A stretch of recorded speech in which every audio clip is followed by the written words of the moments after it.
शाम के 7 बजने को है और वक्त हो चला है आपके सबसे फेवरेट शो म्हारो राजस्थान का। आपके साथ मैं हूं प्रियंका राय। चलिए सबसे पहले आपको बता देते हैं कि शाम 7 बजे की कौन कौन सी 7 बड़ी और अहम खबरें होने वाली हैं। तो खबर नंबर 1 आपको बताएंगे सन सिटी सड़क और सियासत। खबर नंबर 2 होगी जो दिखता है वो होता नहीं।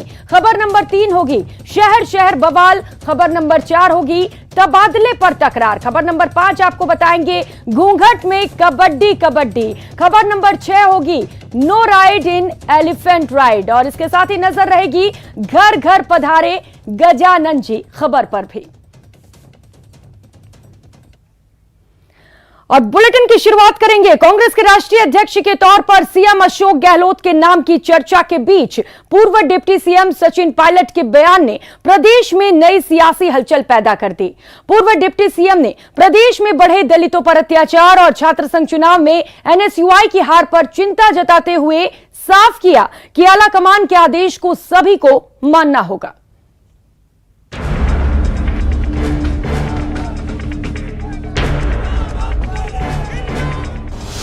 सचिन पायलट के बयान से बढ़ा सियासी पारा। राजनीति में जो दिखता है वो होता नहीं, जो होता है वो दिखता नहीं है। अपने सियासी भविष्य को लेकर पायलट का इशारा। राजस्थान के पूर्व डिप्टी सीएम सचिन पायलट सियासत में संयम के साथ बोलने वाले नेता के रूप में जाने जाते हैं। पायलट ने कांग्रेस के राष्ट्रीय अध्यक्ष पद के लिए सीएम गहलोत समेत कई नेताओं के मना करने के बीच एक ऐसा बयान दे दिया जिसके कई सियासी मायने निकाले जा रहे हैं। पायलट ने कहा कि राजनीति में जो होता है वो दिखता नहीं, आलाकमान का आदेश सबको मानना होगा। राजनीति में जो दिखता है वो होता नहीं, जो होता है वो दिखता नहीं है। इसलिए मीडिया की अफवाहों पे नहीं जाना चाहिए और इंतजार करना चाहिए। सारा चुनाव घोषित हो चुका है और बहुत जल्द प्रक्रिया 22 तारीख को नोटिफिकेशन हो जाएगा और जो है सामने आएगा।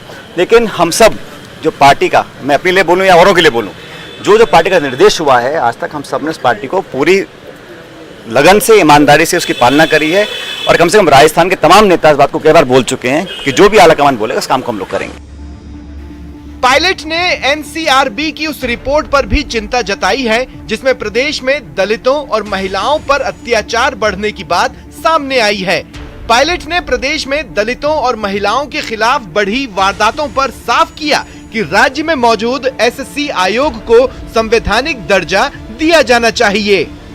दलितों के खिलाफ, आदिवासियों के खिलाफ, महिलाओं बच्चों के खिलाफ जो घटनाएं हैं उसमें वृद्धि हुई है। इसलिए मैं समझता हूं जो हमारा एससी आयोग भी है उसको भी एक संवैधानिक दर्जा दिया जाना चाहिए। अनेक राज्यों में उसको कॉन्स्टिट्यूशनल ओहदा प्राप्त है और हमारा जो एससी का आयोग है उसको भी कॉन्स्टिट्यूशनल दर्जा मिलना चाहिए और पूरी सरकार को मिलकर काम करना चाहिए कि हम इन मामलों में कैसे कंट्रोल लाएं।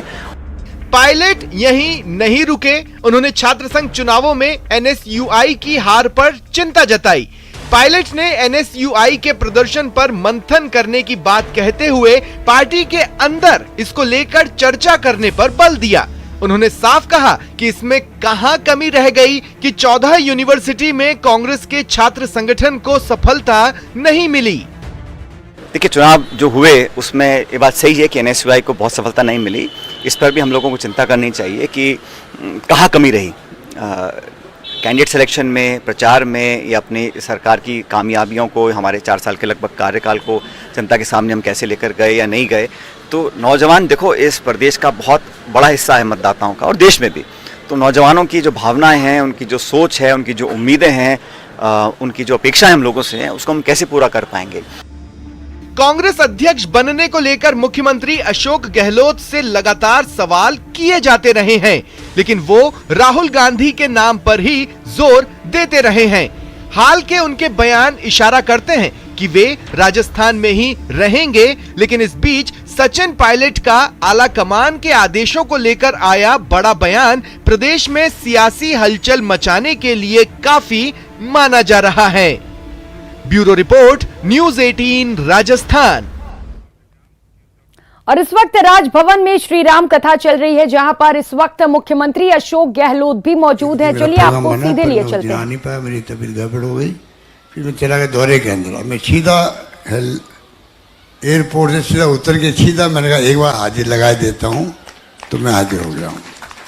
मुझे खुशी है कि पूरे राजभवन में जो माहौल देख रहा हूँ, ये हमारे राज्यपाल महोदय का जो हम सब के प्रति जो आशीर्वाद है, इनका प्रेम है, इनका स्नेह है, इसके कारण हम सब यहाँ आना हमेशा पसंद करते हैं। पूरा आज मैं देख रहा हूँ कि अब राजस्थान के बाहर भी हमारे कई मेहमान आए हैं, जिसका जिक्र आपने किया। मैं उन सब का हार्दिक स्वागत करता हूँ और मुझे बोलने का मौका दिया, इसकी मुझे बहुत खुशी है। और जो मैंने अभी आधा घंटा सुने आपके विचार, बहुत ही सरल और बहुत ही सुमित तरीके से आपने जो वर्णन किया, मैं समझता हूँ कि वो हम सब के लिए एक प्रकार से प्रेरणा है और कुछ सीखने का अवसर मिलता। मुझे बहुत खुशी हुई और अगर मैं 5 दिन आता तो ज़्यादा मुझे खुशी होती, पर पहले मुझे राज्यपाल महोदय ने कहा नहीं। मैं इनसे शिकायत कर रहा हूँ कि मुझे कहा नहीं। अब मैं एक दिन मिलने आया तब मुझे कहा कि मैं करने जा रहा हूँ, और मैं जब इधर से निकला रोड से तो बाहर बोर्ड लगे हुए थे, तो मेरे मन में गुस्सा भी आया, इनके प्रति आया कि मतलब मुझे कहा ही नहीं। मैं कम से कम आराम से प्रोग्राम बनाता, मेरे प्रोग्राम बाहर के नहीं रखता और आराम से मैं 5 दिन आके बैठता है। तो कुछ तो गलती हमारे राज्यपाल महोदय की रही है, पर फिर भी मैं हाजिर लगा दिया, वरना और भाई रह जाता मेरे प्रति। मुझे बहुत खुशी है कि मैं आ सका। धन्यवाद, आप सबका स्वागत है। स्वस्थ रहिए, प्रसन्न रहिए, महामहिम हमारे राजस्थान के जो श्रद्धेय राज्यपाल महोदय हैं, इनसे हम सब लोगों का, महाराष्ट्र का तो बहुत वर्षों का संबंध है। और रुक कर लेते हैं अगली खबर का। ईआरसीपी को लेकर पायलट ने बीजेपी पर निशाना साधा है। उन्होंने कहा कि 10 सितंबर को गृह मंत्री जोधपुर आ रहे हैं, ऐसे में हम उम्मीद करते हैं कि वे जोधपुर से ईआरसीपी को राष्ट्रीय परियोजना घोषित करके प्रधानमंत्री का वादा निभाएंगे, वरना प्रदेश की जनता उन्हें कभी माफ नहीं करेगी। कांग्रेस नेता सचिन पायलट ने कहा कि पीएम मोदी योजना को राष्ट्रीय योजना करने की घोषणा करके गए हैं, वो अपने वादे से मुकर नहीं सकते। प्रधानमंत्री जी ने कमिटमेंट राजस्थान जमीन पे किया था, उसको आप झुटला रहे हैं, उससे पीछे हट रहे हैं। ये बदनीयत मैं समझता हूँ जनता बर्दाश्त नहीं करेगी। तो 10 तारीख को जोधपुर जब गृह मंत्री जी आएंगे, मैं उम्मीद करता हूँ कि वो ईआरसीपी को एक राष्ट्रीय घोषणा घोषित करेंगे, क्योंकि ये जनता की मांग है, उसमें कोई पॉलिटिक्स नहीं है। उधर जोधपुर में सड़कों की खस्ता हाल को लेकर सीएम गहलोत के बयान पर बीजेपी ने तंज कसा है। बीजेपी प्रदेश अध्यक्ष सतीश पूनिया ने कहा कि सड़कों पर गड्ढे होने के कारण सीएम को 10 किलोमीटर का रास्ता हेलीकॉप्टर से तय करना पड़ा। इसके साथ ही पूनिया ने कहा कि जोधपुर को सीएम ने भगवान भरोसे छोड़ रखा है।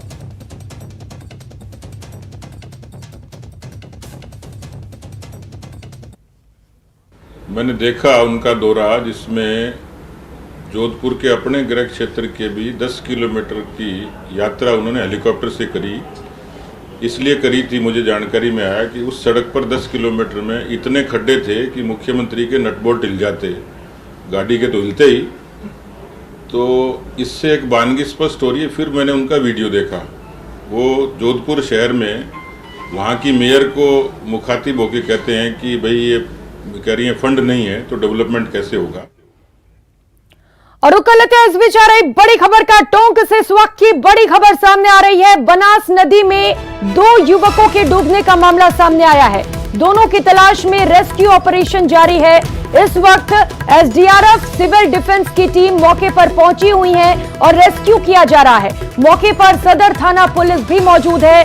दोस्तों के साथ ये दोनों युवक घूमने आए थे और इसी दौरान ये बड़ा हादसा हो गया। तो फिलहाल रेस्क्यू टीम वहां पर मौजूद है और लगातार कोशिश की जा रही है कि जल्द से जल्द दोनों युवक को नदी से बाहर निकाल लिया जाए। ये दोनों युवक दोस्तों के साथ घूमने आए थे और इसी दौरान ये यहां पर नदी में डूब गए। तो टोंक की बनास से इस वक्त ये बड़ी खबर आपको बता रहे हैं। बनास नदी में 2 युवक डूब गए हैं। दोनों की तलाश लगातार जारी है। इस वक्त मौके पर एसडीआरएफ और सिविल डिफेंस की टीम मौजूद है। ये तस्वीरें आपको दिखा रहे हैं। बनास नदी से ये तस्वीरें सामने आई हैं, जहां पर कुछ युवक मौज मस्ती करने पहुंचे थे, दोस्तों के साथ घूमने पहुंचे थे और इसी दौरान ये हादसे का शिकार हो गए। तो फिलहाल पुलिस टीम भी मौके पर मौजूद है, सदर थाना पुलिस भी मौके पर मौजूद है, रेस्क्यू किया जा रहा है और कोशिश की जा रही है कि जल्द से जल्द दोनों को बाहर निकाल लिया जाए। लेकिन बार बार लगातार लोग अलर्ट भी कर रहे हैं, प्रशासन भी अलर्ट कर रहा है, न्यूज 18 राजस्थान भी लोगों को अलर्ट कर रहा है कि इस तरीके से अगर कहीं पे भी खतरा है तो वहां पर बिल्कुल ना जाएं। और रुक कर लेते हैं अगली खबर का। कोटा ग्रामीण के मंडाना अस्पताल में आज एक युवक की मौत के बाद हंगामा हो गया। परिजन अस्पताल में जल्द से जल्द शव का पोस्टमार्टम कराना चाहते थे, लेकिन डॉक्टर ने पोस्टमार्टम करने से इंकार कर दिया, जिसके कारण वहां मौजूद पुलिसकर्मियों और परिजनों को खासी परेशानियों का सामना करना पड़ा। थक हार कर परिजनों ने हंगामा कर दिया और आंदोलन की चेतावनी दी। बॉडी को बाहर निकाल के जैसे तैसे वहाँ से लेकर के आए। थानेदार जी ने खुद डॉक्टर साहब को फ़ोन से वहीं बता दिया था। तो हम यहाँ 1-1:30 बजे पहुँचने वाले थे, लेकिन ट्रॉली जिसमें बॉडी डाल के ला रहे थे वो ट्रॉली का टायर पंचर हो गया। पंचर होने के बाद हमने दूसरे व्हीकल की व्यवस्था करके और फिर दोबारा से मोहनपुरा के जंगल में वहाँ से वो बॉडी को उसमें शिफ्ट किया कार में, वहाँ से लेकर के यहाँ आए। इनको सूचना हमने पहले दे दी, 12-12:30 बजे के आसपास हमने सूचना दे दी। उसके बाद ये मैडम है, इनका नाम पता नहीं क्या, क्या नाम है, प्रिया मिश्रा है मैडम का नाम है। इन्होंने पोस्टमार्टम करने से मना कर दिया, कॉम्प्लिकेटेड है, मैं नहीं करूँगी। और जबकि एक डॉक्टर दिनेश मिश्रा जी पहले यहाँ थे, उनको दिनेश मिश्रा जी नहीं, मीणा जी है क्या, दिनेश मीणा जी यहाँ थे। खुद मेवाड़ जी ने कहा है कि मैंने दिनेश मीणा जी को और ये मैडम को दोनों को निर्देश दिए हैं। इन्होंने दिनेश। और रुक कर लेते हैं अगली खबर का। सीकर जिले के लक्ष्मणगढ़ थाना क्षेत्र में एक नाबालिग की मौत के बाद बवाल हो गया और लोगों ने रोड पर जाम लगा दिया। जाम लगाने वाले लोगों का कहना है कि पुलिस की पिटाई की वजह से नाबालिग की मौत हुई है, जबकि पुलिस का कहना है कि मृतक किडनी की बीमारी से परेशान था और उसका इलाज चल रहा था। दरअसल मृतक खीरवा गांव का रहने वाला था और बाइक चोरी के मामले में पुलिस ने उसे बुलाया था। 3 दिन पहले वो थाने पर आया और पुलिस ने पूछताछ कर उसे वापस छोड़ दिया। परिजनों का आरोप है कि पूछताछ के बाद मृतक को अस्पताल में भर्ती कराया गया था, जहां उसकी इलाज के दौरान मौत हो गई। लिहाजा ग्रामीणों ने आज गांव में शव को रखकर रोड पर जाम लगा दिया और मामले में पुलिस पर कार्रवाई की मांग की।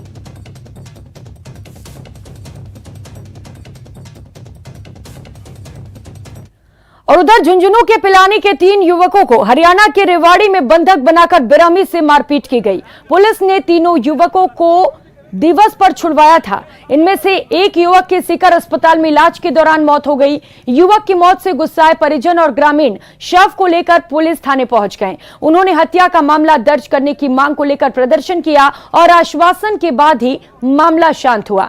बता दें कि रेवाड़ी में कुछ लोगों ने 27 अगस्त को 3 युवकों को अपहरण कर लिया था।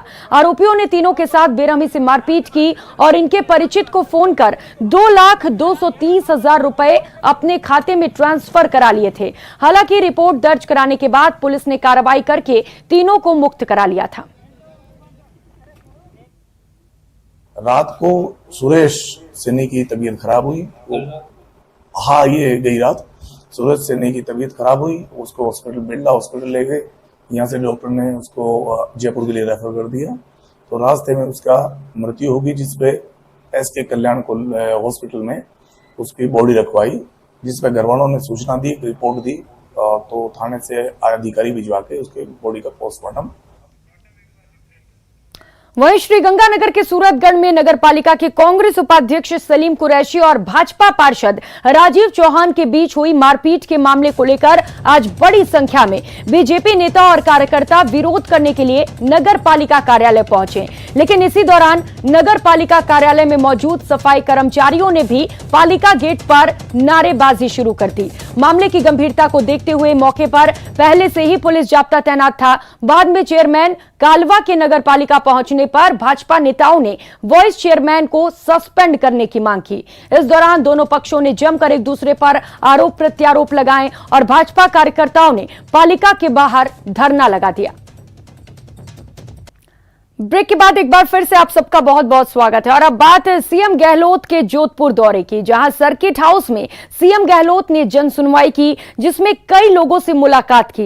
इस दौरान सीएम ने अलग अंदाज दिखाया, जहां सीएम ने जन सुनवाई में आए एक शख्स को अपना साफा पहनाया। इसे लेकर सीएम ने एक खास वीडियो ट्वीट कर वीडियो शेयर की है और लिखा कि जोधपुर सर्किट हाउस में जन सुनवाई के दौरान पधारे लोगों से मुलाकात कर प्रसन्नता हुई। आगंतुकों की फरियादों का समाधान कर उन्हें संतुष्ट करने की खुशी जनसेवा के लिए नई ऊर्जा देती है। तो जोधपुर पहुंचे मुख्यमंत्री अशोक गहलोत का अलग और अनोखा अंदाज देखने को मिला। ये वीडियो उन्होंने अपने ट्विटर पर साझा किया है और यहां पर वे अपना साफा किसी और को पहनाते हुए नजर आ रहे हैं।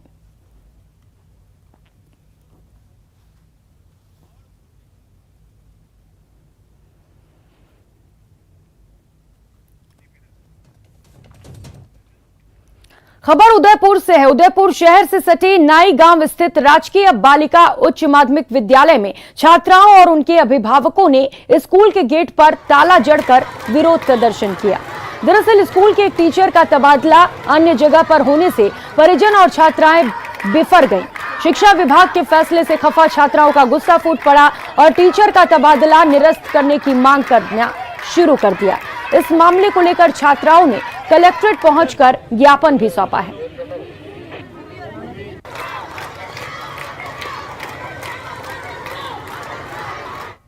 लड़कियां आई हैं सारी बार कलेक्टर साहब से बात करने के लिए, क्योंकि हमारे सर जो इकलौते एक ऐसे सर है जो कि संस्कृत पढ़ाते हैं और वो इतनी अच्छी संस्कृत पढ़ाते हैं कि सबको समझ में आता है। और सर हाँ सर बच्चों जैसा व्यवहार करते हैं और सर फ्री में कोचिंग क्लासेस लेते हैं पूरे गांव के सभी लड़कों का और लड़कियों का दोनों का मिला के। और अब बात टीचर की विदाई की इमोशनल तस्वीर की। डूंगरपुर जिले के सीमलवाड़ ब्लॉक के राजकीय प्राथमिक स्कूल डूका के हेडमास्टर का तबादला हो गया। हेडमास्टर के तबादले पर स्कूल के छात्र इतने इमोशनल हो गए कि वे हेडमास्टर साहब को पकड़कर रोने लगे। बच्चों और उनके गुरु के बीच के प्यार की इन तस्वीरों को देखकर हर कोई इमोशनल हो गया। दरअसल राजकीय प्राथमिक स्कूल डूका के हेडमास्टर कालूराम डामोर का तबादला दूसरे गांव में हो गया। तबादला होने के बाद जब हेडमास्टर कालूराम डामोर स्कूल से रिलीव होने के जाने लगे तो स्कूल के छात्र भावुक हो गए और उनकी आंखों से आंसू रुक नहीं रहे थे। ये छात्र गुरुजी से गले लगकर रोने लगे। बाद में गुरुजी की विदाई का वीडियो उनके साथी टीचर ने सोशल मीडिया पर शेयर कर दिया, जो अब जमकर वायरल हो रहा है।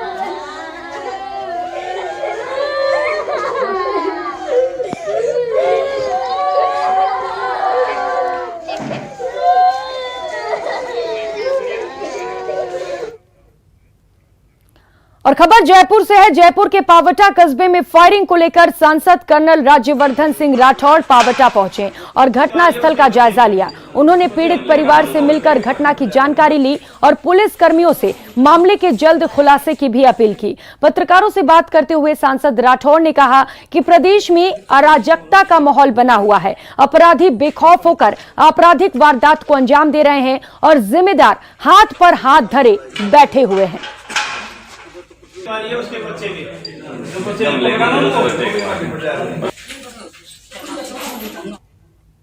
एक आया जो शायद उसका गला पकड़ लिए थे भैया, और एक आया गमले फेंकने लगा और एक गोली चलाने लगा। जो मेरी मम्मी के यहाँ पे गोली लग गई, फिर वो अंदर चली गई, फिर वो चोर भाग गए। देखिए अब ये हर घर की घटना हो गई है, हर कस्बे में, हर शहर में। अब राजस्थान नहीं, ये हर कस्बे में हो रहा है, हर शहर में हो रहा है। हमारे जयपुर ग्रामीण में ले लीजिए, बांसुर नहीं बचा, कोटपुतली नहीं बचा, विराटनगर, शाहपुरा, झोटवाड़ा, आप बताइए, आप जगह बताइए वहां पर इस तरह की आपराधिक घटनाएं हो रही हैं।